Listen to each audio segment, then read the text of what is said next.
Hello and good morning, everyone. OnlyPositivity here. I have my coffee with me, ready to kick off podcast number 40 on this playlist that I'm looking to launch called Elevated Thoughts. Now, before diving into the book and everything for today, let's just start with the level set. So, as I endeavor upon pursuing knowledge and life experience in this next phase of life through cannabis, fitness, photography, traveling, many more things, one habit that I've really formed is reading. So this podcast essentially goes through some of the books I've been reading as of late, taking those lessons learned and applying them to experiences in my life. Now, before we jump into the book and the topic for today, let's go and start with a couple stories. So, the first portion of this is not really a story. So, as I work on these podcasts and developing, some of the talking points and things like that, I generally type them out on a Word document, right? So over the past few years, I've been able to ride out this free account that I had by every year just logging into my grad school email and installing Microsoft Office on my computer, right? So, yesterday I log in and I can't type on the document on my Mac, and I realize that my subscription has gone away, right? So, basically, usually what that means is just go into my email and reinstall the apps. But my grad school has officially transitioned me over into an alumni status, so I actually cannot download any of the Microsoft apps on my computer anymore. So, I'm just editing on my phone and things like that. But, it just kind of goes to show how cheap I am because I I looked up the price of Microsoft, like a basic package, right, for like Word, all the whole suite, right, Word, Excel, Microsoft Outlook, all those things, and it's $100 a year, which is not that much, but it's like, I just don't know if I want to pay that. So, yeah, I'm just being cheap. So I'm probably gonna cave in about like a couple of days, but I'm just rebelling right now. But so anyway, just a quick attestation of my cheapness. But anyway, so we'll come back to the story for today. So, um, so when I was in high school, I'm sure a lot of people have done this, but kind of sneak out, right? Sneak out, go hang out with friends, go meet up with a girl, whatever it is. And my parents were really strict, and they were also really light sleepers. So it was hard for me to ever sneak out. I never really did. I also never really started messing around with girls until like senior year of high school. I was really like a guys guy, like a bro. Play video games with the guys, basketball, soccer, all those things on Friday nights. So, around senior year, I started going to dances. Just started, you're getting ready for college. You're just gonna have some fun. So ultimately, there's one night I sneak out, right? Sneak out to go to go meet up with this girl, right? So sneak out, go do my thing, and it's very very daring of me because like my parents would wake up at a pin drop, and there's all these like creaky noises, the wood panels in my house. You couldn't go up and down the stairs without waking my parents because the master bedroom was right by the stairs. So even if you got up to go to the bathroom, my parents were both like, they snore like crazy. They're just like synonymous, orchestral with their snoring. So like whenever I put my foot on the ground and you hear that, you would hear their snoring stop. So they were kind of awake. So one night I was downstairs and I just ended up ducking out really quickly to meet up this chick.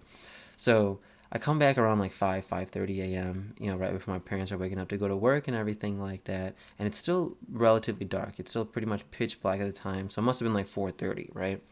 So I get dropped off like a block away because I don't want any noise to wake up my parents if someone pulls up in the driveway, right? So she drops me off and I'm walking home, right?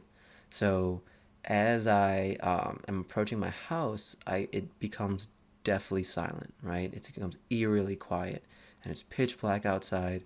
There's like one street light down the road that you can see things on. So I'm just walking. I see my house, and I'm gonna go through the back, right? So I gotta go through the fence. I gotta open the fence door. So I'm walking, and all of a sudden I hear this whistling, right? Somebody is whistling, and it's not like the wind whistling; it's a person whistling. Now, I can't whistle, otherwise I would kind of like reenact that for you. But I start hearing someone whistling, and I immediately just look around. I'm looking around for this like a shadow. I'm looking around for a figure. I'm looking around for anything because I can't really tell where it's coming from, right? But it's definitely a person, and it's going on for quite some time, and I'm stuck in my shoes, right? Can't move. So then I just listen and I hear the whistling continue. And ultimately, I jump over my fence. I finally sprint to my fence and I jump over it, right? And my fence is like maybe 5 to 6 feet high, you know? So I just like kind of put my hands on top and leap over it in one fell swoop. And I just like fall on my face on the other hand. I get up and sprint inside. And it turns out it was my dad, right? So it turns out it was my dad. And he was waiting for me. He saw me. They knew I got out. Like I pretty much figured that was gonna happen, but yeah. So I got a whole mess of trouble for doing that. Luckily, nothing too crazy. I was safe for the most part, but I still remember it vividly to this day. Right? I wouldn't say it traumatized me, but it definitely shook me hard. And like I said, I can still vividly picture that moment. I could walk you through all of it today in the most excruciating detail. So kind of got like an unsolved mysteries vibe to that story, but not really. So yeah, just an interesting one for, and I'm sure a lot of people have had like those sneak out stories, right? Like you have to be sly about it. It really puts your spy or your espionage skills to the test. So yeah, fun story. But anyway, let's come back to the book for today. So today we're going to go through part 4 of the religions book by Big Ideas Simply Explained. So before we jump into it, one thing that I really noticed about this book is that there's a lot of themes that go through these religions, right? We noticed that climate, politics, development, civilization, really has an impact on religion as it develops, right? So as people move away from agriculture to more civilized society, the set of beliefs change, right? We see a lot of spirituality coming with rain, harvest, sun, things like that, cold, because these extreme conditions push people to potentially believe in spirits and things like that. And that's just my opinion, but it seems like a theme throughout a lot of these religions. Now, for today's topic, we're going to go through Buddhism. Now, I'm very excited to go through Buddhism with you guys. It seems to be like one of my favorite belief systems, and I really didn't know much about it. I don't think I do, right? Still, but the high level principles that the book goes over are amazing, and I think it offers a great set of tools to really achieve some inner peace. So let's just go ahead and jump into it, right? So we're talking about Buddhism for today. So Buddhism is one of those religions, right? Similar to Hinduism in many facets, but very different as well. And it can be regarded more as a philosophical tool set, more so than a religion, right? So there's no direct mention of a god in Buddhism. And let's talk about some of the actual people, right? Some of the historical figures. So Siddhartha Gautama is Buddha, right? And that Buddha translates to awakened one. So one thing to note about that is he didn't have like a spiritual experience or a vision or a spirit that visited him, right? The quote unquote religion of Buddhism it's all about his findings after an extended period of thought and experience that he calls enlightenment, right? And so we talk about enlightenment as opposed to revelation, right? So that distinction is one to note as we make our way through the different stories and the different principles we're going to go through. So, Buddha never denies or confirms the existence of a God. The belief in God is just not in accordance with his beliefs, right? So, what I correlate that to is a good early sign of tolerance, right? Buddhism is accepting of all beliefs and all walks of life. So, it doesn't go against the other religions, but it doesn't go with it either. It just presents a different perspective, which I think is great, right? I think we're all different, and we should all accept our different beliefs, right? And if we can't, we have to really kind of dissect that. So, a couple of notes on Buddha, right? Siddhartha Gautama himself. So he actually grew up in a Hindu family, right? So he grew up with this Brahmanic belief that we talked about in Hinduism in the Indian subcontinent, right? Now, the main concept of those religions was the circle of death, life, and rebirth, right? And that was the only way a Hindu, so the only way a Hindu could remove themselves from that cycle was through Hindu religious practices. And that had to be performed by like a guru or a Brahmin. So someone who had the designation of a priest, and they could only perform those rituals through them. Okay? So now when we come back to Buddhism, instead of rituals, right? Buddhism offers a change in lifestyle plus meditation as a way to achieve this thing called nirvana, right? So Buddhism was also passed down by word of mouth, right? So it wasn't until centuries after Buddha died that the religion was actually written in the book called the Tripitaka. So Buddhism explores that idea of enlightenment and how one can achieve nirvana. Okay, so Buddhism also believes in samsara, right? So you remove yourself from that cycle of life and death and rebirth. But the distinction to make is that the main obstacle is human suffering, and that's caused by desire and material attachments. And those types of vices are insatiable, right? Meaning that they can never be satisfied. That thirst can never be quenched. So, one of the main concepts in Buddhism is the middle way, right? A simple lifestyle, a meditative lifestyle, reflective. And it sounds simple, but it can be often difficult to attain. Now, personally, I've started dabbling around in some slight forms of meditation, but it's not easy whatsoever. It's very, very tough. I even try the breathing exercise right when I'm sleeping, just to like count my breaths. Basic form of meditation. But I really can't get past 10 before my mind starts wandering in all these different directions. Start thinking about my day, start thinking about what I have to do tomorrow, start thinking about what I'm going to eat, things like that, where I'm going to be in 5 years, 10 years, things like that. So meditation is a crucial staple of Buddhism. So just a couple of facts and figures is that Buddhism is the fourth largest religion in the world today with about 500 million followers. Okay, so that's the onset, a little long, but I just really excited to share this religion with you guys, this philosophy, so I'm going to take my time with it. So let's go to our first story, right? So we're going to talk about the enlightenment of Buddha, right? Or the enlightenment of Siddhartha Gautama transforming into the Buddha.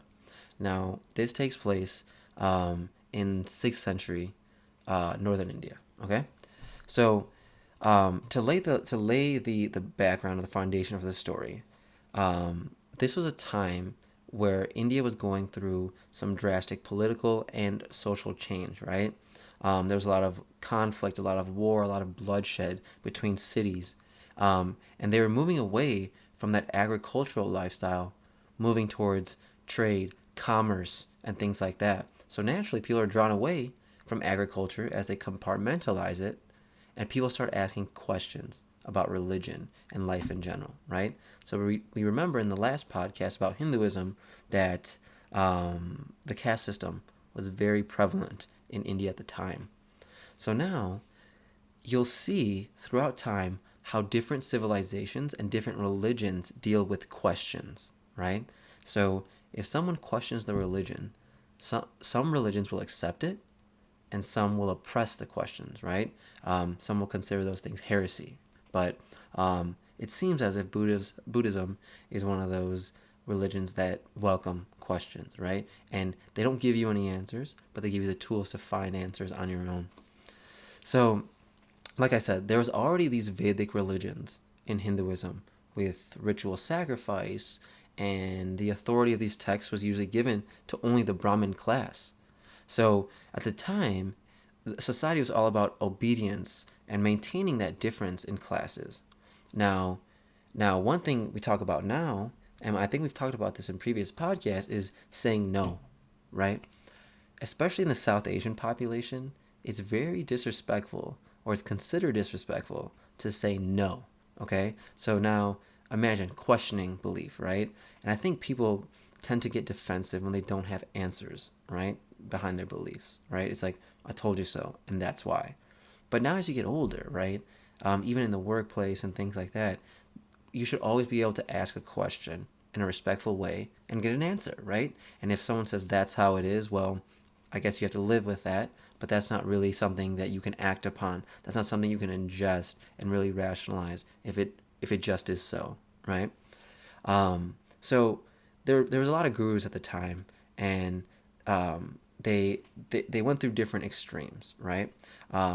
So some would deny the formalities of life, and they would adopt this ascetic lifestyle, right? Become like a wandering ascetic, become like this wandering presence, live in the forest, not have a distinct home or distinct location.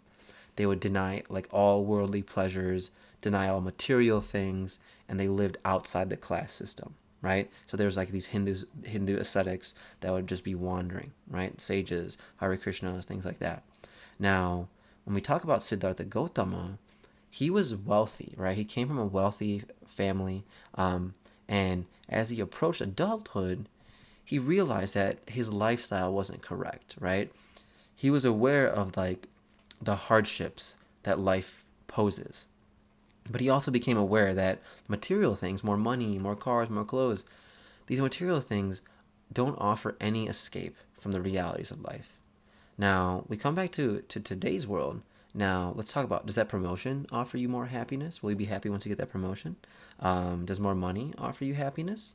Now, obviously, everyone needs basic income to have a solid level of happiness, right? But after a certain point, do you actually achieve more happiness, right? Does getting that new car offer you happiness, right? So, so ultimately, Siddhartha Gautama leaves his life of luxury, right? A very, very ballsy move, right? Daring move. And he embarks on this 7-year journey as an ascetic, right? So he consumes only the minimum sustenance that he needs for survival. Now, after that 7-year period, he realizes that that life of denial doesn't give him fulfillment either, right? So he abandons that life of asceticism and he becomes enlightened after one full night of meditation, right? Under this tree, he sits and becomes the Buddha. Now, after this, he became known as the Buddha, right? He's enlightened and now he's the Buddha. So you see, so the point of this is, right? So he had a luxurious lifestyle and then he lived as a monk. So neither extreme was going to make him happy or bring him peace. So you see an early onset of a need to strike a balance, right? So this balance Buddha calls the middle way. And this was his main teaching. So, like I said, it's a balance between that life of luxury and the ascetic lifestyle of self-denial. So the main point, obviously, material comforts are not going to bring you true happiness. But also self-denying and dropping everything to pursue the spiritual growth is not practical. So it may be an escape, but it's kind of like a vacation, right? It's kind of like a prolonged vacation because to me personally, like I'm someone else on vacation. I'm vacation, mode, just very positive all the time, doing like very laissez-faire, no real agenda, go with the flow type thing. But it's not practical to live like that, right? That all runs out. So, like I said, ultimately, the message here is to find a balance and live an ethical life. Don't overindulge. Don't overindulge in sensual pleasure, but also don't deny it, right? So, I want to use an example here, right? But it's like, you know, if you want, let's say a car, right? I'm gonna like pull an example on my ass. So let's say you buy a car. There's no need to really overindulge in some very, very high end expensive car, and that's all relative, right? A car is for what? Point A to point B, right? So the point is here is yes, we need things, right? We need material things, but we don't seek happiness in them, right? Because they won't bring us ultimate happiness. Now, Buddha also denies the idea of the fact that nothing matters in this world, and that's called nihilism. But he also denies the fact of eternalism, right? The idea of rebirth. So, once again, the idea of balance in life. So, there's a concept in Buddhism called the three marks of existence. So, in these three marks, Buddha points out that all things, all situations in life arise as a result of various causes and conditions. Okay? So nothing is independent, and there's a true sense of interconnectedness. So, example here. So, I was on a call with a client recently who was seeking to adopt one of our diabetic, management solutions. And this client needed that because his workers are mainly truck drivers who stop at rest stops, and eat bad food, right? And those are his words, right? So he was very frustrated by that. But all of his truck drivers have diabetes. So it's interesting how connected everything is, right? So these truck drivers, they're hauling goods, they're stopping at rest stops, they're eating bad food, they're getting diabetes, and that in turn forces the employer to pay more for their diabetic supplies, right? Because they have to cover them through health insurance, and to help manage their diabetic population, they hire me, right? So it's a very, very interesting scenario, but we're all connected somehow, right? And that's just one example. But anyway, let's come back to the three marks of existence that I was talking about before. So the first mark is going to be, and I might butcher, it's called anicca. So everything is impermanent and subject to change. So that's what that means. Now, people have a need, right, for this certainty of permanence, right? And when we don't get this, we feel this dissatisfaction with life, right? We want long-term things. We want long-term happiness. We are often like afraid of variability, and sometimes we even resist change, right? So that'll bring us to our second mark, which is dukkha, right? And that means suffering, or the inevitability of death. Now, this concept of dukkha is more than just suffering of the physical body. It can be an existential type crisis too, right? That, hey, nothing in life is going to give me satisfaction. But one thing we need to know is that everything has its limitations, right? And we should be aware of that. We shouldn't attribute this long-term goal to one thing.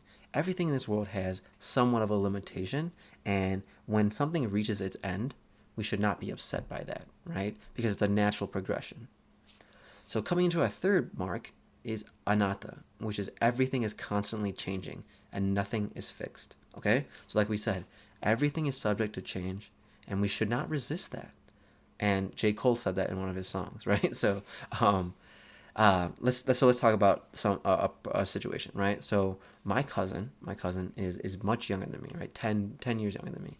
Now, the kids nowadays, and that's maybe sounds so old, but the younger generation pretty much have their own language, right? They have their own culture, and but if I want to be close, to my cousin, I have to realize that the world changes, right? And my way is not the right way. And I have to be relatable. I have to understand that things are constantly progressing, things are constantly changing. And if I'm stuck in my point of view, then I'm never going to be able to relate, right? To anyone, let alone my own family. So that's what this means to me for the most part. So an important note about these three marks is that Buddhism calls them out as observations, okay? So it's not direction, it's not insight. It's how the world is. It's not how it should be. It's an observation of how the world is. And I think that's very, very different than other religions, because it doesn't it doesn't give you a set of things to do that you must do, right? It says the world is this way, right? Now, how are you going to adapt to it?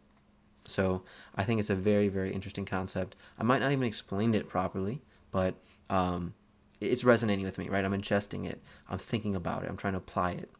So if we deny these truths about the world, we're going to be dissatisfied with our life, and we're going to be frustrated, right? So if we deny that everything has its limitations, if we deny the inevitability of death, or if we deny that things change, we're going to be frustrated, right? We might not be fulfilled.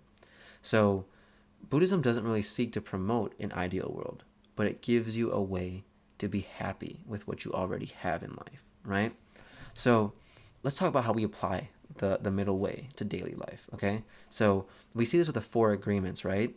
The book also says that Buddhism goes into be practical, but always do your best. And that's one of the four agreements that Don Miguel Ruiz puts out. And that really puts the power of life back into your hands, right? You're in control of your outcomes, right? If you do your best. Now, let's talk about what that means. So Buddhists aim to be vegetarian, right? So they don't want to cause any unnecessary suffering on animals. And we see that as a common theme through Hinduism and Jainism. But let's say a medical condition requires you to eat meat, or there's nothing else, right? It's acceptable to eat meat, but it's up to that person's discretion, up to that person's code of ethics, right, to make that choice. Now, monks are also usually expected to eat gifts of food if it's given, right? So, what the point here is that everything depends on the situation and the condition, and no two are the same, right? No two people are the same. So, once again, life changes, we get old, people die, but this cannot be avoided by any means, right? But material security or self-denial is not going to change the situation and not going to bring you happiness, okay? So what that means to me is that if you act morally and you do good things, you'll attain some form of peace, right? It might not be in the form of more money, it might not be monetary, it might not be more stature, but peace will come to you, and if you just act morally. And I think that's a very simple yet complicated, but an attainable goal, right? Sorry, I gotta get a sip there. So let's talk about the concept of flexibility as it relates to Buddhism. So Buddhism, like I said, doesn't deny or confirm the existence of gods, or an eternal soul for that matter, but it considers them an unnecessary distraction. Okay? So Buddhism identifies knowledge starting from an analysis of experience, okay? Not just abstract speculation. Like I said, everyone's situation is different. Now, to me, this brings up the idea of competition, okay? So, like I said, I grew up Hindu, and a lot of people who follow these Eastern religions, and Indian people specifically, because I grew up with them, they generally compete with each other, either in like the church, the mandir, the temple, the mosque, as to how religious they are, right? How many verses do you know? How often do you go to church, the temple, the mosque? How often do you do these things? Frequency, right? So what I think is this is an arbitrary rubric, right? And it can't be applied to individuals. And rote memorization is proven to not actually help you learn things. And everyone's situation is different. And what I like about Buddhism is that it's flexible. It's open to new cultural ideas because it gives you the idea of change. But at the same time, it stays true to its basic principles. Awesome, right?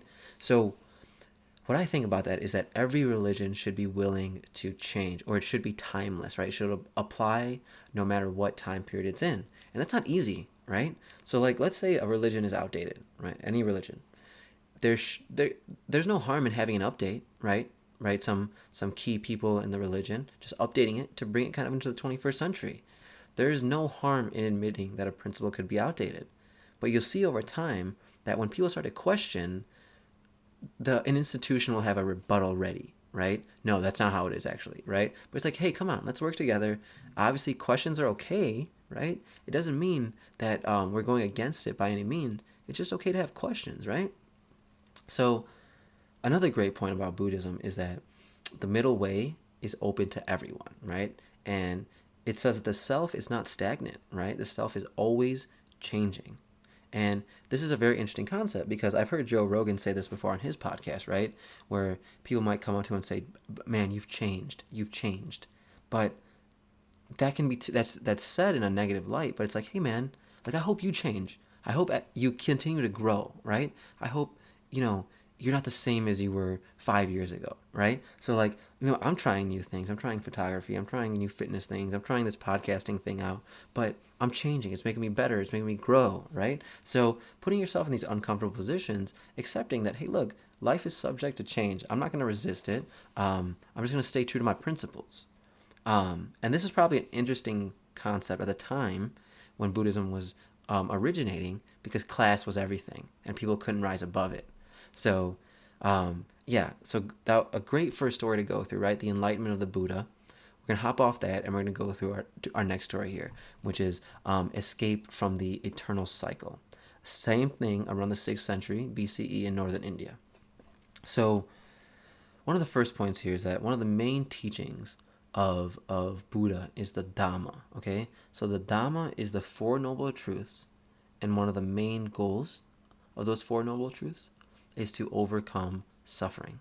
Okay, so let's talk about the first noble truth. The first noble truth is dukkha, right? We talked about that. Suffering, the truth of suffering. So all life involves some type of suffering, okay? And it's not always going to be physical. It can be the feeling that life is pointless or meaningless, right? Now, I was just talking about this with my brother-in-law the other day, is that the reality of life can be very, very sad at times, right? Like I always think about what's my purpose here? Why am I here? Once your career settles off, once you have your own place, once you can get some stability in life, right? You start to realize, like, what am I gonna do with my life, right? Where do I see myself in 10 years? Um, do I wake up and go to work every day for the next 30 years, right? Like I'm confused. That's depressing. Um, just the routine of it all, right? So anyway, just some food for thought. So we come to our second truth, which is samudaya. All right. So that says that the origin of suffering is craving. Okay, and craving is called tanha. Okay, so the origin of suffering is craving. Just say it one more time. So now people have a tendency to hold on to what they like. Okay, now they always say, okay, if I had this one thing, all my problems would go away. So Buddhism will define craving as counterproductive, okay? So beyond material things, cravings for power, clinging to particular views and ideas is identified as equally, if not more, harmful. Now, bring that back like a little bit more to modern day. Like, have any of you ever had a conversation with someone who is more than willing to share their beliefs and their ideas, right? But if you dive into it with them, if you ask them questions about it, or if you even present a contradicting opinion, do they become angry? Do they become confrontational and things like that? I think there's a lot of people who are willing to throw their religion on you, right? But if you ask about it, they don't really have a logical reason for you, without going into too many deep examples. But if we cling to our beliefs and we don't really open ourselves up to hear others and hear where they've come from, we're kind of being counterproductive in this world, right? We're clinging to one belief, and that can ultimately lead to pain, according to Buddhism. So the third principle, right, is nirodha, which is the absence of craving. Now, like we've been talking about, the absence of craving doesn't involve stopping life's normal activities. And I don't think it should, right? But we should be able to control our cravings. We should be able to understand when we're spending lavishly, when we're eating too much, when we're drinking too much, when we're doing anything too much, right? We should understand that. We should be able to reflect on ourselves because anything done in excess is going to be harmful for our body, right? So, Nirodha is the state at which a person really understands and they deal with their life without the emotional need for it to be better than it is, right? Now, I was just talking about this with my fiance today, right? So I have a lot of friends that they've released themselves from that 9 to 5, right? They've built up their income streams and they don't need a 9 to 5 job. And sometimes I'm like, man, that would be awesome, right? And maybe I could do that, right? Maybe one day I can set that as a goal, right?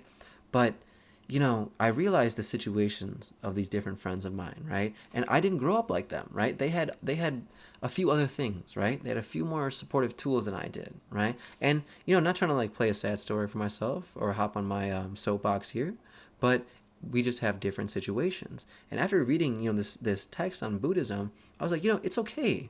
It's okay that I am the way I am, right? I'm doing my best in life, and I'm going to continue to give my best effort, and hopefully it works out, right? If I continue to act morally, ethically, and always work hard, then hopefully, right, things are going to work out for me. What more can I do at that point? So, just giving you some peace right there, right? So, once you really can click into that truth, right? They say nirvana comes after that, right? Is a state of not craving, not escaping reality, but just being in control, right? Not needing this, not needing that. Now, I'm not gonna say like I've achieved nirvana, but like let's say one particular example, right? So every year my family might start asking me, hey, what do you want for your birthday, man? And not saying this is a sign of enlightenment, but it's like I don't really need anything, right? There's nothing I want bad enough to like ask someone for it, right? Maybe some, I don't know, cologne or something. I don't even want that, right? Like, so it's like it's very interesting when you get to a point where material things really aren't going to bring you any more happiness, right?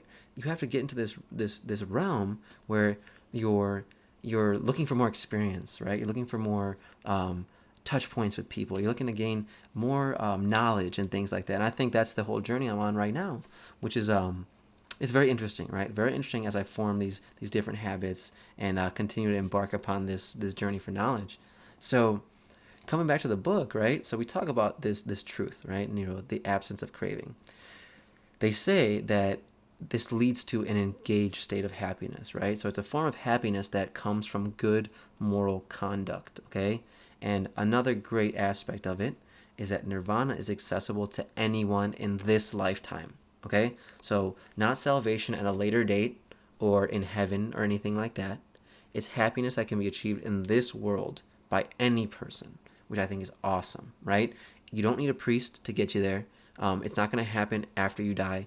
It can happen right now if you apply these principles in your life, which I think is outstanding. Now, we come to our fourth noble truth, which is magga, okay? And that means the path that leads to the end of suffering. So within that path is the noble eightfold path.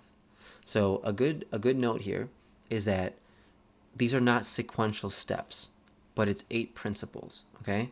So right view, right intention, right speech, right action, right livelihood, right mindfulness, right concentration, and right effort, right? So a lot of rights there. So let's just walk them through, right? So you have to be able to self-reflect and see the causes of your suffering if you want to take action towards nirvana, okay? So you got to understand the teaching, but you also have to have intention to apply it in your life, right? Like with school, right? We understand that theory is fine. We went to college, grad school, understanding that theory is all good, but practical knowledge is very, very important, if not more so important, okay? So Buddhist mentality is not about obeying rules. It's about creating situations that facilitate a path towards enlightenment, right?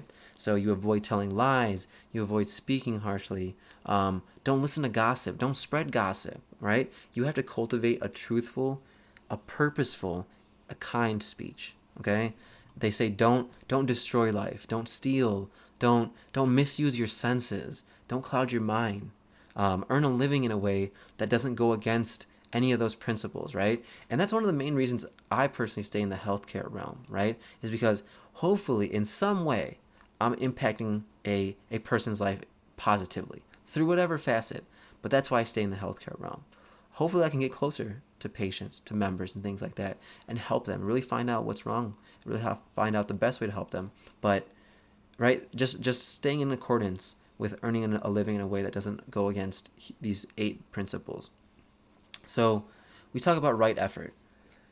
And as we see with the power of now, the 4 agreements, right effort requires conscious effort, right? Set aside your negative thoughts and replace them with positive thoughts. Be present, right? Only positivity. So be able to focus on one thing and calm your mind through this meditative breathing. Now, it sounds easy. It's not, right? Just sitting is not easy, right?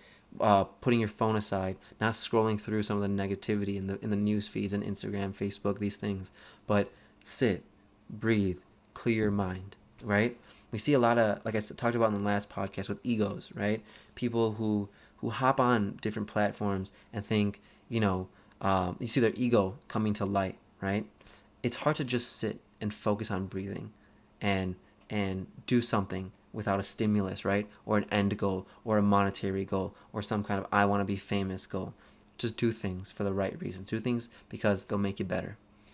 Now, different people are going to focus on different parts of the path, and that's based on their circumstance, right? Which is great because it's not cookie cutter, right? There's no expectations in Buddhism. You just do your best. You just really try your best based on your circumstance, and it allows anyone to replace suffering with happiness, right, and contentment. Now, what that means is, as I go on hikes, me and my buddies often drive like hours, and we go into these like rural areas, and let's say like Iowa, right? I drive through Iowa, and you see a farm, right? And there's like one little house, and you run through that guy, that person's day to day, right? What do you think that person does day to day? They might get up, go tend to their farm animals, or they might plow the field, do that all day, and then they get a good workout in, come back, eat dinner, go to sleep, do it again, right? And for a long time, you think that's like something negative, right? Oh, he's just a simpleton.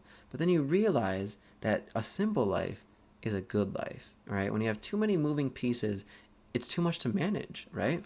So sometimes I really think that the simpler my life is, the better it is. And as you get older, right? As you get older, you get into school, college, relationships, marriage, jobs, right?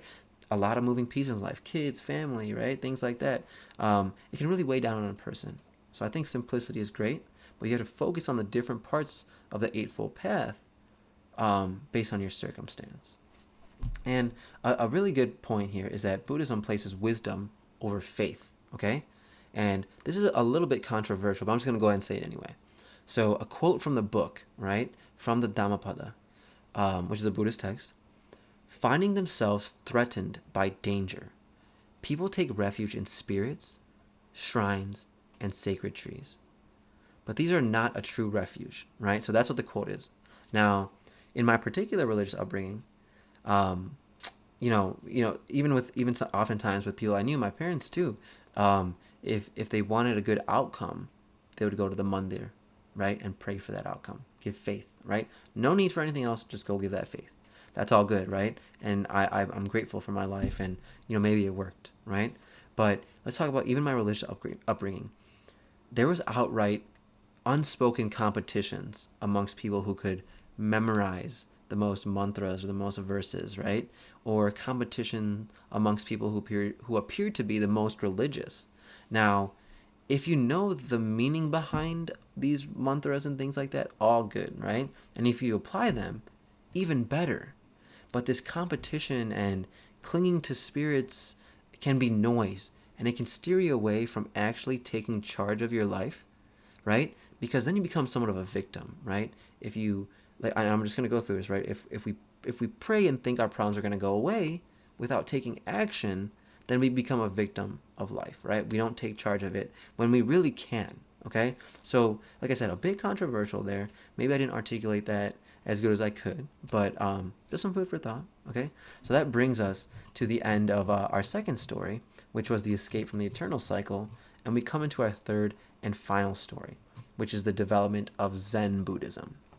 And that takes place from the 12th to the 13th century in Japan, right? So now you see Buddhism going from the Indian subcontinent over east.